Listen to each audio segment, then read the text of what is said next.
பூச நட்சத்திரக்காரங்களுக்கு இந்த வருடம், அதாவது பாரக வருடம், தமிழ் புத்தாண்டு இனிமையான ஆண்டாக இருக்க போகுது. குறிப்பாக கோயில், ஆலயம், இறைப்பணிகள் இதில் தான் உங்களுடைய ஈடுபாடுகள் அதிகமாக இருக்கும். குடும்பத்துக்குள்ளே கணவன் மனைவிக்குள்ளே ஏற்பட்ட பிரச்சனைகள், சண்டை சச்சரவுகள் இதெல்லாம் தீரும். வருமான உயர்வு கிடைக்கும். கணவன் மனைவி விட்டு கொடுத்து போவீங்க.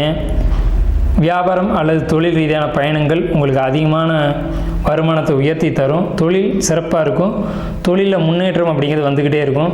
2 தொழில் செய்வீங்க, அதில் ஒரு தொழில் மட்டும் டாப் மோஸ்ட்டாக வரும். அந்த ஒரு தொழிலை எடுத்து செய்யுங்க, அதே உங்களுக்கு நன்மைகளை தரும். ஆனால் உங்களுக்கு எப்போவுமே தொழில் மீது ஒரு நம்பிக்கை அப்படிங்கிறது இருக்காது. ஆனாலும் நீங்கள் தொழில் மீது நம்பிக்கை வச்சு செஞ்சு தான் ஆகணும்.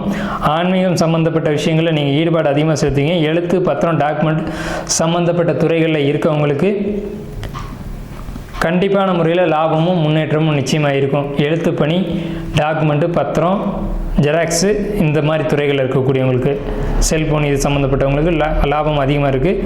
நீங்கள் வழிபட வேண்டிய தெய்வம் இந்த ஆண்டில் பாரக வருடத்தில் அட்சயபுரீஸ்வரர் கோயில், இது விளாங்குளத்தில் இருக்குது.